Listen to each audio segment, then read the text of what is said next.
Good morning from day 5. Happy September. Happy September 1st. Birthday month! It's around 8:30. We had a nice camping spot about 8,700 feet. And as Sarah mentioned in her video, like back in the day, that was some sort of structure. So we just happened to stumble upon this, and it was actually a really good site. Nice and quiet. Just the running water nearby. Cool down eventually. Like I was actually at some point like feeling a little sweaty in the sleeping bag, but then it got cooler, later in the evening and early in the morning. So, and it's still like nice and cool right now in the shade, but you can see the sun is coming over there, our friend the sun. So we're going to get moving, but I think according to the topo, it's all downhill today, or mostly downhill. So we'll pay for that later, but today will be a lot of downhill. There's hikers coming. And there's hikers coming. Yeah, we're like On a very popular trail. right, the J, not for much longer though. Although Ray Lakes is popular, Yeah. but yeah. Yeah, so feeling good this morning and ready to start day 5 and My hair is not wet. get rolling. It's greasy! We'll check in later.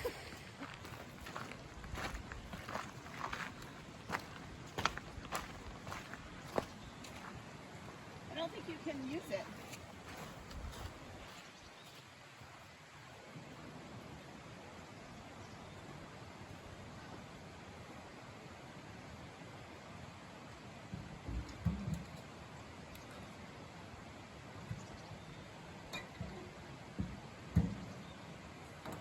Just different, it twists.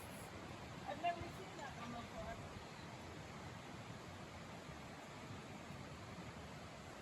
Lots of campsites here.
So here comes Brian across the bridge. Unlike me, he did the smart thing and stowed his poles. So this bridge, I think, unlike the bridges in Glacier, I think this one might stay in all year long. I'm not sure, but it does look new. It definitely like shakes a fair amount, but it felt more like together. I don't know, like newer than the one that we crossed in Glacier. So, but it's pretty. I wish I'd had my camera out so I could have taken a picture halfway across, but with my poles not stowed, I didn't want to worry about dropping anything. But the river's much lower than the last time we crossed. Like this time you could take your shoes off and like walk across, whereas last time there's no way. It was like raging and was going way too fast. So, okay. Did you see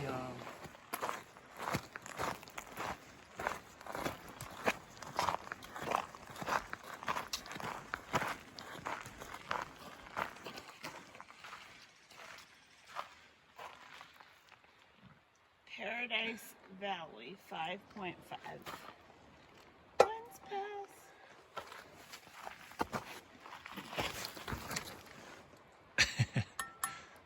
So I think that's the start where the first crossing, the bridge used to be. Okay.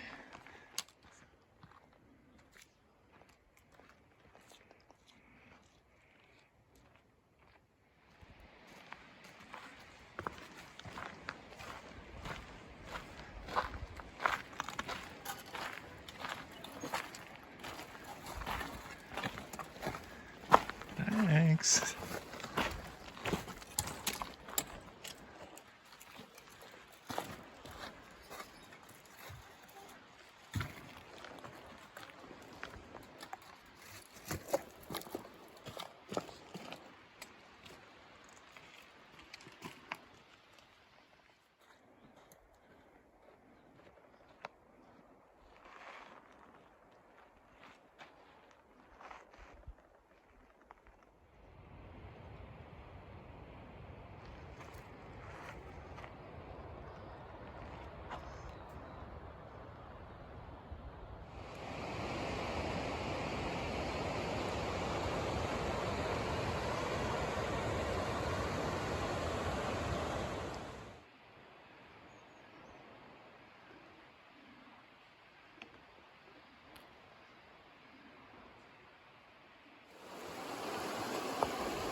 Okay, so we're at the stream or river crossing where the bridge washed out. I want to say 2018, 2017, somewhere like that. When we were here in 2019, we had to hike up the river about a mile to a tree that we could cross. Now, Brian thinks that he can rock hop over there, so I thought I would do a video. There's a couple people down there trying to find places to cross to, but Brian's just going to go for it.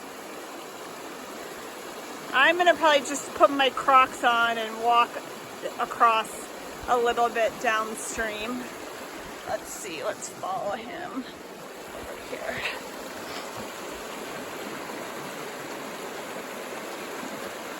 So the last time... Day 5, you just saw me making the crossing. And Sarah is over there putting on her Crocs. And she's going to take the easy crossing through the water. So we're just going to hang out here for a bit, probably have a little lunch, and keep on trucking.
How'd that water feel? What? How'd that water feel? Oh, it felt so good. I kind of want to put my feet back in. I did. I walked down and put them in for a second. So we just got to Middle Paradise, which is a pretty big camping spot, which isn't our preferred option, but it's limited camping between here and where we crossed the river before, and there's no camping between here and Rhodes End, which is the trailhead. We'll then bypass the trailhead and go up to continue on the loop. So there's probably, I don't know, I want to say maybe 3 miles or so to maybe 4 miles to Rhodes End, and then like 2 to 3 miles up another direction that you can't camp at. So we have a spot flat right by the river that we can hear the river, but Brian's gonna just put his Crocs on. Let's see if we can adjust the light.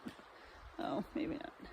There's a river right there, so Brian's just gonna cross the river and see if we can find any spots on the other side that might be a little quieter. So we're hanging out at the campsite this afternoon. We've done all our camp chores, had some water, hydrated, and now we're just relaxing.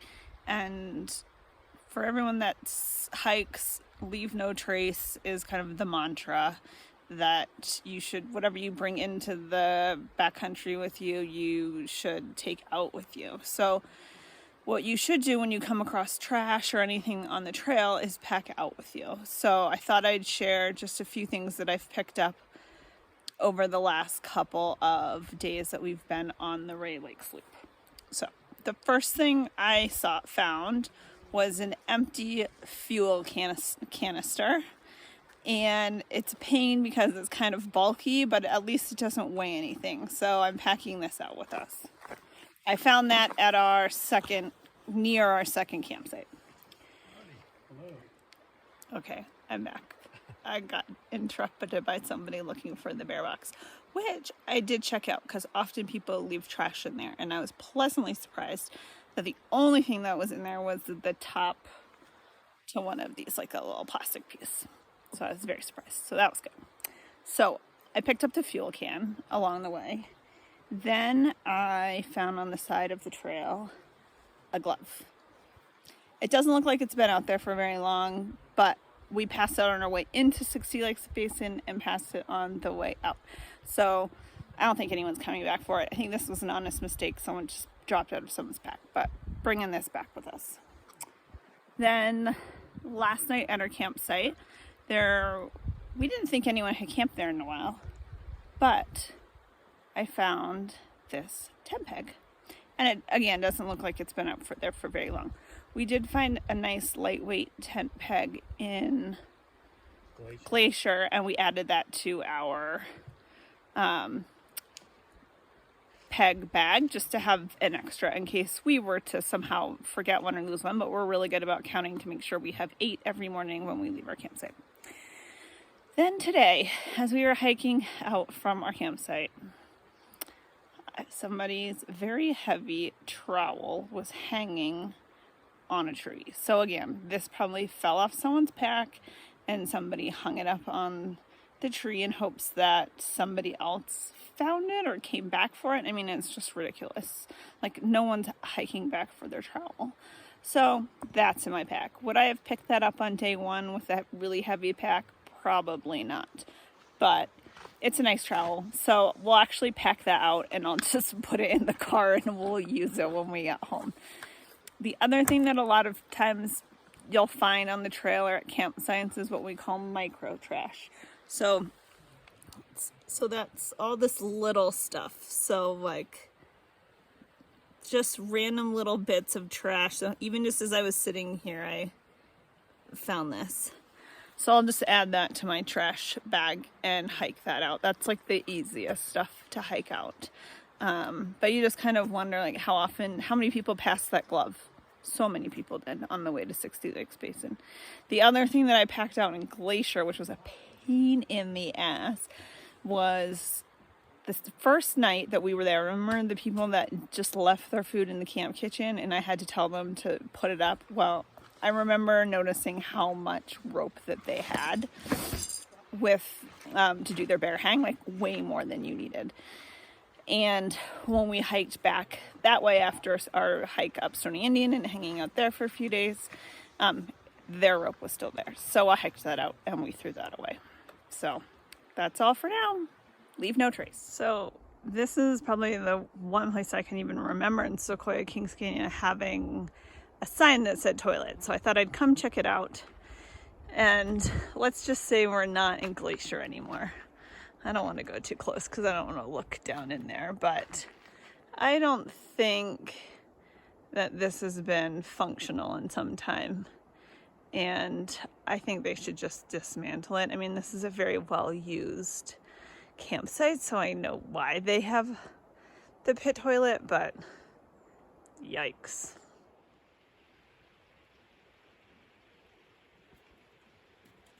This is why we put all our food away. We're in the tent, and this little lady's right.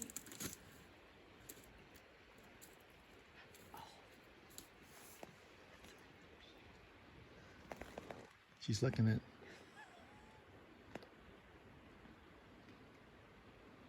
She might be red. I don't know.